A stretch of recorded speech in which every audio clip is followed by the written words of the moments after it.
বাইরে ভাই সন্ধ্যা সময় আরেকটা ছেলে আপনি ছেলেগুলো আমার এটা কি লাল টাকিটা তাছাড়া কিন্তু Dhaka metro digital number plate smart plate ভাই তো কে নিলো কোথা থেকে নিলো সেটা জেনে নেই। আসসালামু আলাইকুম। ওয়ালাইকুম আসসালাম। নাম কি? খলিল। নাম খলিল। খলিল। বাসা কোথায়? গাজীপুর। গাজীপুর। বাইকটা কিনে নাকি চালাই চলা দেখছিলেন? দেখি নাই টেস্ট ড্রাইভ দেন নাই? না। দেখে পছন্দ হয়ে গেছে গা? দেখে পছন্দ হয়েছে নি। যারা কি বলে যারা টার্গেট তারা কিন্তু দেখে বলতে পারে যে এখানে গাড়িটার ভিতরে কি আছে কি নাই না সে উনি হচ্ছে সেই ধরনের মানুষ। তো ভাই বাইকটা তো কিনছেন না, তো কত টাকা দিয়ে কিনছেন বাইকটা? 55। 55,000 টাকা দিয়ে মাইলেজের রাজা ব্র্যান্ডের গাড়ি হিরো গ্ল্যামার।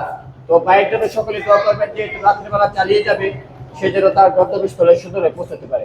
আর আমাদের জন্য দোয়া করবেন আমরা যেন বাংলাদেশের মধ্যে সবচেয়ে কম প্রাইস ভালো ভালো বাইক বিক্রি করতে পারি। আর আমাদের লোকেশন হচ্ছে নরসিংদী জেলা Madhabdi bus stand. Madhabdi bus stand নেবে 20 টাকা রিক্সা ভাড়া নিবে, বলুন যে শীতলাবাড়ি বিগ টাওয়ার। বিগ টাওয়ারে আন্ডারগ্রাউন্ড নিচে আমাদের সম্রাট বাইক গ্যালারি অবস্থিত। তো সকলে ভালো থাকবেন, সুস্থ থাকবেন, আল্লাহ হাফেজ।